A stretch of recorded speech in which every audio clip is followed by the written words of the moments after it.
Morning. That was a terrible idea.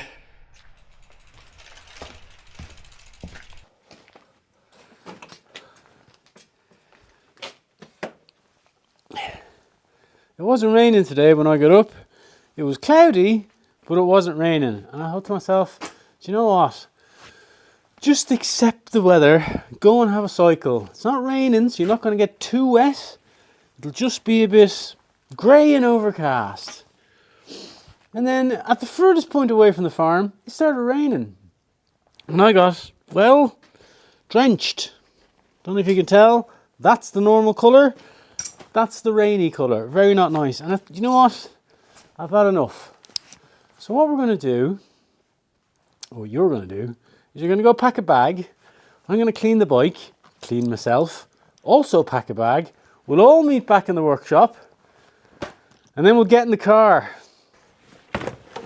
Right. So I was trying to think what to do today, and I realised I kind of want to go somewhere where the possibility of doing things exists. Now, that's not a real possibility for outside stuff today, but there could be some cool inside things we could do. So I'm thinking a city would be a good idea, because if it's not raining, there's still cool stuff to see outside. And if it is raining, there's cool stuff to do inside. That's my thinking. So I was trying to decide what city to go to. And then I remembered there's a city to sort of the west of here. And I've been meaning to go there and check something out in the city for quite a while. You see, there's this building in the city, and I think I know what they use it for, because it's a very weird shape. And I'm pretty sure they use it for this one thing. But when you say it out loud, it sounds ridiculous. Why would they use it for that one thing? So today I'm going to go find out definitively what they use this weird shaped building for in this city. Because it can't possibly be what I'm thinking they use it for.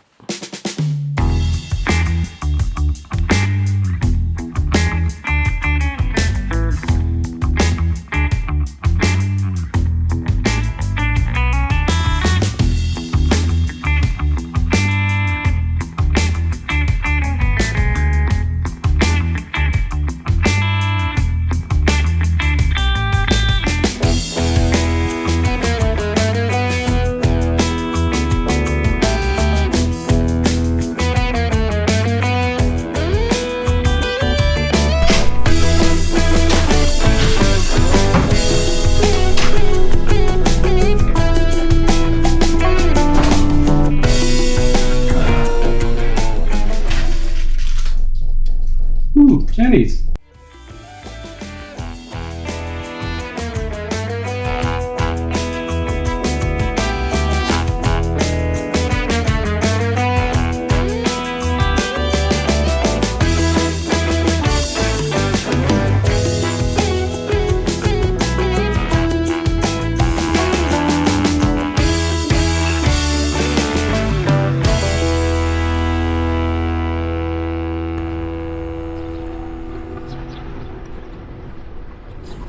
Morning. Welcome to Clermont-Ferrand. Want to go see a cathedral made of lava?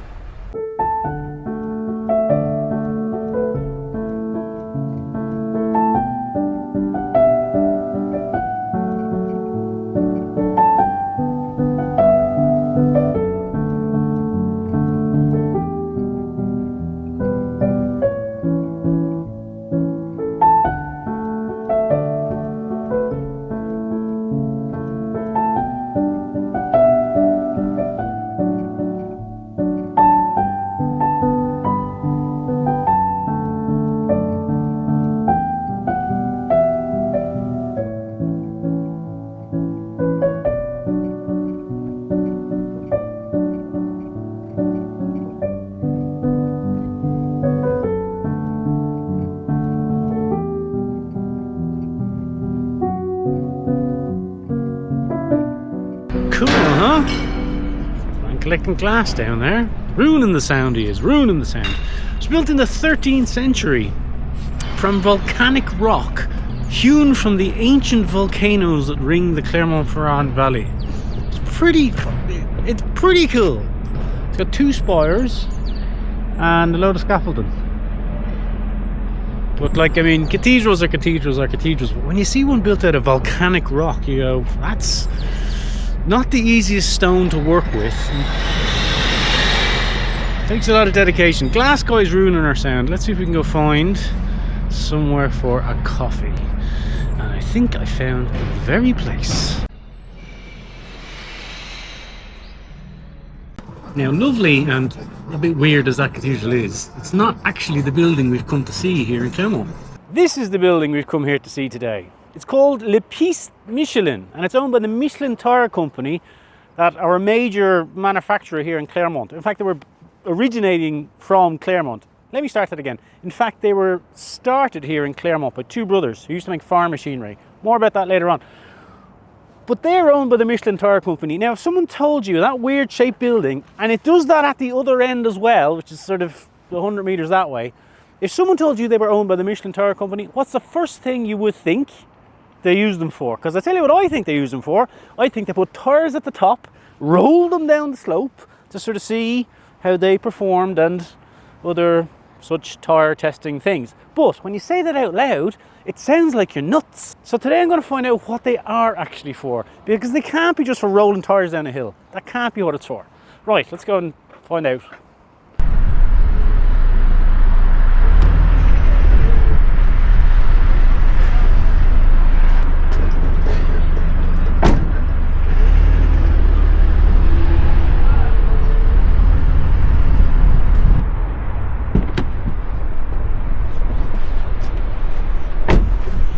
That's a big tire. It's off one of those big dumper truck things you see in quarries.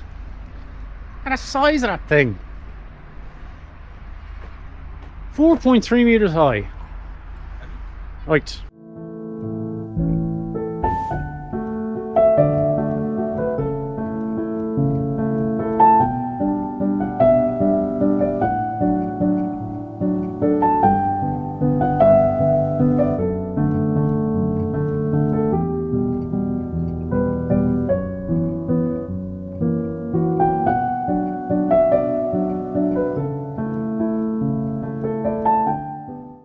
Now in 1889, André and Edouard Michelin took over their grandfather's struggling agricultural equipment company, which wasn't doing very well at the time. And it wasn't until 1891 when a cyclist called by the factory and wondered if they could fix the tyre on his bicycle that had been damaged. Now at the time, bike tyres and car tyres were solid rubber. There was no inflatable inner tube or tubeless tyre scenario available. So what André and Edward thought up was, can we design a tyre that can be taken off a bike or a car and put back on and easily repaired? And can we make it out of something other than solid rubber? And thus, the Michelin Tire Company was born.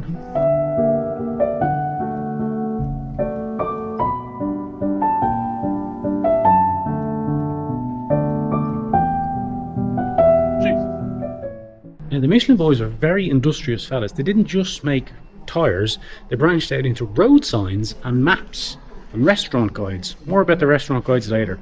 But what they did in 1908 was distribute metal road signs to every municipality in France with the name of the town you're entering, and then sort of a beware of children, and then as you exited the town there was another road sign saying thank you for driving carefully.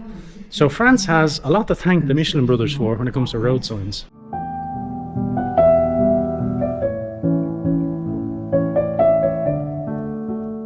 Now in 1920, the brothers decided to produce a guide to accompany the maps they'd already produced of France. And in this guide, they listed all the hotels, restaurants and places of interest one could stop off along the way. And they did this because they figured if people have a reason to drive, they'll go and drive. And therefore, use more rubber, use more tyres. It's all a sales thing. André, I think, hired a bunch of inspectors to then go and visit some of these restaurants, and if they were deemed worthy, they were given a star and put in the guide as a recommended place where someone could go and get a bite to eat. And thus, the Michelin star system for restaurants was born. That's the one. So what they used to do with those big things, these things, is they had these special rigs in the tunnel that they'd fit different tyres to. See there? So you could test many different types of tyres at the same time. And then they'd run them down the track, along the middle of the tunnel, and then up the slopes at each end to test the grip and the wear on the tyres under pressure. It makes a lot more sense than just sort of rolling them down the hill. Tires weren't always black. In fact, not until 1912 did they become black. Originally they were like a light grey or a white, and in 1912 Michelin started adding a carbon compound to the tires to strengthen them and turn them black as a consequence. Now the old Michelin man, who was an already established logo of the company, remained the colour he is now.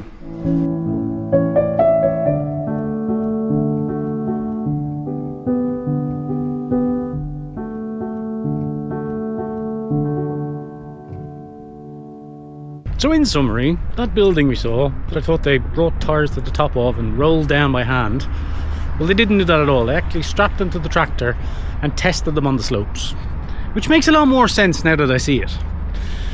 Anyway, kind of hungry. Would you like to see if we can go get some lunch on the top of a volcano? Would you like to go and see if we can get some lunch on the top of a Would you like to go see if we can get some lunch on the top of a volcano? On the top of a volcano? It took me 4 times to say that. Get in the car.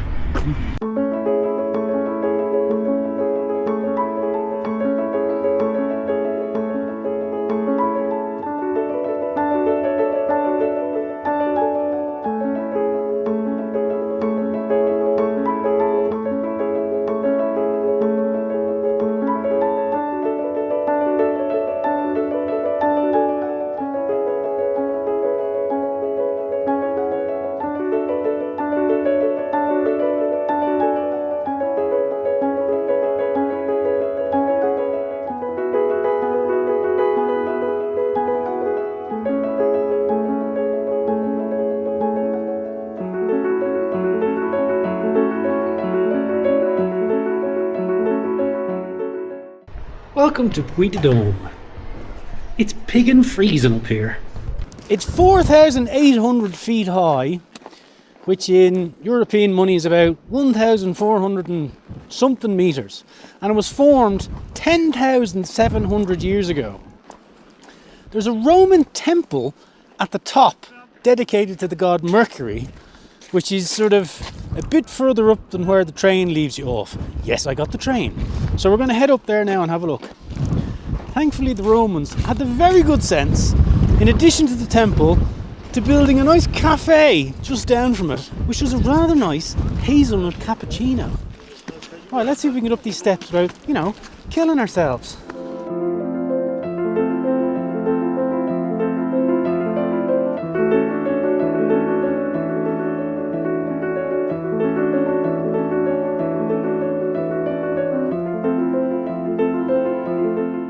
Let me tell you something.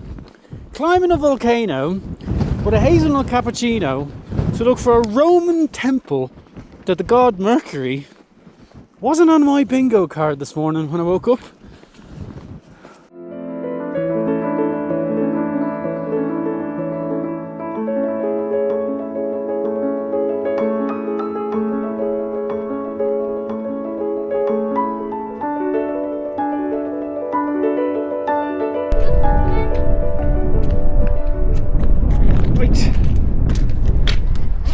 Where do you want to go next?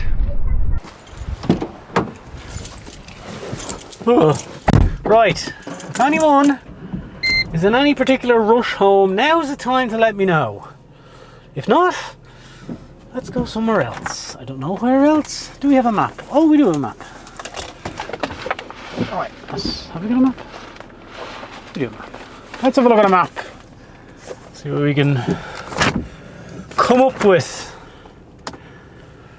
2 o'clock, right, where do we want to go? Where are we, first of all? I was coming down on the train from the top of the mountain, and I was like, wow, it's really warmer down here, because it was really warm, and then I realised I was sitting on the heater was under the bench of the train, so my bum was really warm, but in actuality, it wasn't that warm at all. I was just, sitting on the central heating. Right, where are we? There we are. Where can we go? Good question. What about a nice chateau? I could do you a nice chateau for the evening. How's that sound?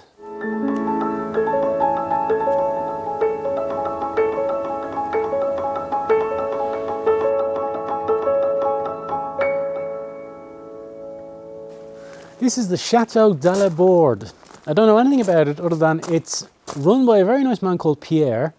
And if you put in bed and breakfast into Google Maps and you were near where I was today, it pops up. It's 120 euros for the night, and I got the last room.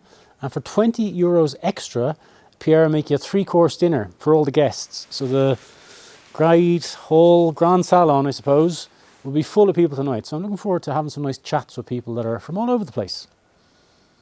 Anyway, thank you very much for watching today's vlog. I do hope you enjoyed it. Who knows, there might be more of this place in the next vlog. We'll just have to see how it goes. But thanks for watching, and I'll see you soon.